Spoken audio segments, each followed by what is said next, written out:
Halo teman-teman semua, selamat datang kembali di channel YouTube saya. Hari ini kita akan menjawab pertanyaan. Seperti biasa, pertanyaan yang menjadi referensi dalam kehidupan sehari-hari kalau kita berhubungan dengan seorang narsisis gitu ya. Pertanyaannya apa? Sesuai judul ya. Narsisis menolak intimasi nih gitu. Apa yang biasa disebut dengan istilah narcissist intimacy avoidance gitu ya. Video ini tuh pertanyaannya dari salah satu teman kita, Kak, kenapa ya kok pasangan aku ini yang menurut aku 90% narsis banget, soalnya match sama ciri-ciri video yang ada di videonya kakak gitu kan. Aku sih sayang banget sama dia, tapi kok ngerasa kosong gitu ya. Apa sih sebenarnya aku rasain, dia tuh kayak nggak bener-bener bisa deket sama aku gitu secara emosional, Kak. Bener-bener kayak ya deket, tapi aku kayak nggak dapet aja, nggak connected, bener-bener yang literally deket banget gitu ya, nggak secure, ada yang missing, ada yang hollow gitu ya. Ya gimana ya, bahkan kalau misalkan kita deket itu cuman urusan melulu hubungan fisik atau seksual, tapi lebihnya ya udah kayak jadi cuman hubungannya fokus ke seks aja. Nah, untuk menjawab pertanyaan ini saya akan menjelaskan penyebabnya. Penyebabnya yaitu ya jelas ini adalah fenomena intimacy avoidance dari seorang narsisis gitu ya. Soalnya seks itu bisa menjadi bahaya banget ya, kayak bisa jadi tools buat melakukan kontrol, manipulasi, guilt trip atau kayak blame shifting gitu ya. Jadi kalau kita ada merasa salah atau benar di dalam urusan seks itu bisa membuat mental kita nggak sehat gitu ya. Nah, tapi yang orang pahami itu kan secara garis besar intimasi itu tentang seks. Padahal ini yang perlu kalian caps lock ya. Seks itu hanya slice kecil atau bagian yang sangat minor dari apa yang disebut dengan kata intimasi gitu ya. Kita bisa juga menjadi intim tanpa seks gitu. Walaupun sering salah kaprah banget kalau udah ngomong intimasi langsung pop up, oh intimasi itu seks. No, not like that. Bukan kayak gitu. Jadi kita mau mendefinisikan intimasi secara lebih real gitu ya. Jadi apa sih intimasi itu?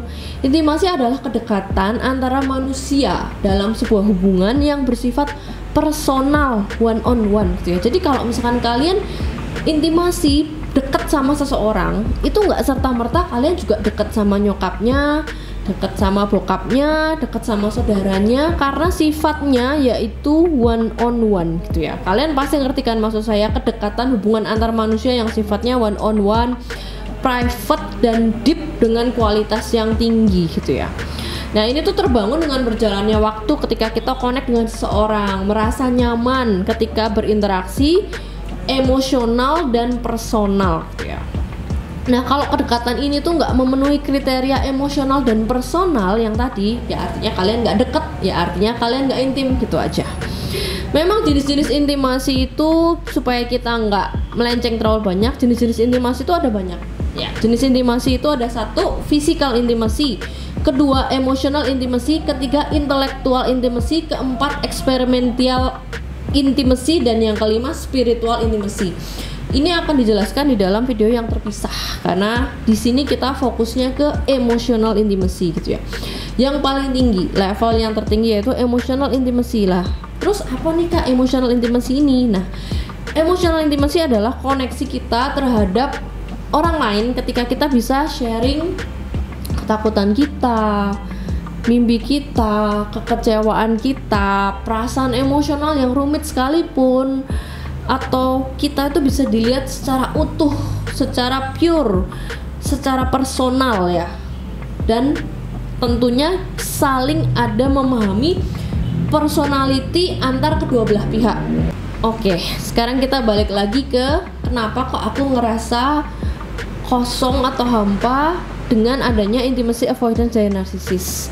Kenapa kok kalian nggak mendapatkan intimacy yang real sih dari narsisis? Karena narsisis memiliki disorder of intimacy yang mengandung konflik pribadinya yang menjadi part dari disordernya gitu ya. Nah, untuk menjawab pertanyaan ini, kenapa kok kalian merasa kosong dan kenapa kok narsisis memiliki intimacy avoidance gitu ya? Yang nomor satu, narsisis pada umumnya memandang intimasi itu hanya sebatas seks aja. Kalau lu nggak emang sama gua, ya berarti gua nggak bisa deket sama lu, atau gua nggak intim sama lu karena lu nggak ML sama gua. Nah, NPD ini bisa sexualize banget ya, bahkan seduktif, bahkan atensinya berfokus dengan seks gitu. Padahal seks ini tuh cuma bagian kecil dari yang namanya intimacy gitu ya. Bisa seduktif, sexualize experience, dan menganggap seksualitas itu kayak performance gitu, yang sebenarnya tidak menjadi tolak ukur intimacy secara utuh. Kemudian yang nomor 2, karena narsisis memiliki hubungan yang sifatnya artifisial gitu ya. Artinya lebih apa yang dilihat di luar ketimbang kualitas hubungan itu sendiri gitu ya. Yang penting kalian baik-baik aja kan, yang penting kemana-mana bareng, yang penting masih kencan, yang penting manggil lu sayang, sosmed aman, kayak gitu. Artificial level ya. Kemudian yang nomor 3, karena kemampuan mereka sangat terbatas untuk menjaga kualitas hubungan yang dekat, karena lebih fokus dengan ego mereka gitu ya. Kalau orang lebih fokus dengan fuel, power, control, ya mereka bisa fall in love, tapi bukan stay in love gitu ya, bedain. Kemudian yang nomor 4, karena intimasi dipandang sebagai hal yang lemah atau berbahaya atau menantang dirinya. Bukan secara eksplisit ya, kalau mereka ngomong perihal intimasi itu relatifnya soalnya nyambungnya ke seks melulu sih. Jadi intimasi itu ketika kita terbuka secara emosional, pasti kita dong terlihat beberapa kelemahan kemanusiaan kita gitu ya.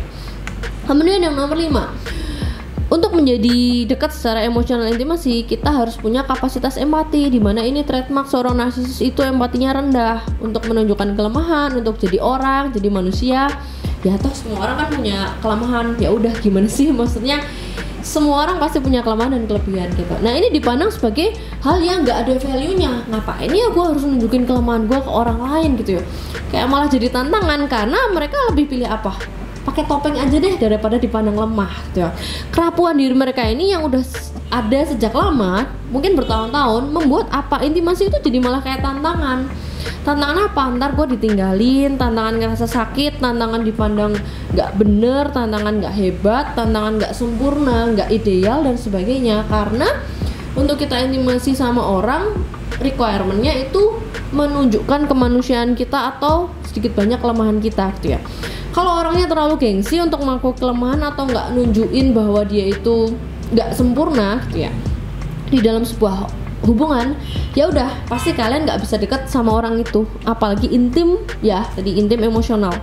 Karena salah satu pihak itu kayak bikin batas, bikin tembok, yang sebenarnya ya mungkin kalau narsis itu kenapa jadi kayak gini, soalnya dia itu kayak ada insecurity gitu ya. Intinya dari nomor 1 sampai 5 ini, kenapa narsis itu memiliki ciri intimacy avoidance? Karena dia memang terbiasa di dalam mencari fuel atau polanya dalam mencari supply itu power dan control. Nah, ketika melakukan intimacy avoidance itu akan mengganggu power and control sehingga tidak sesuai dengan agendanya. Semoga 1-5 ini bisa menjawab pertanyaan teman kita ya, kenapa kok aku sama pacar aku itu tidak bisa deket, nggak pernah ngerasa real deket gitu ya. Karena narsisis memiliki intimacy avoidance gitu.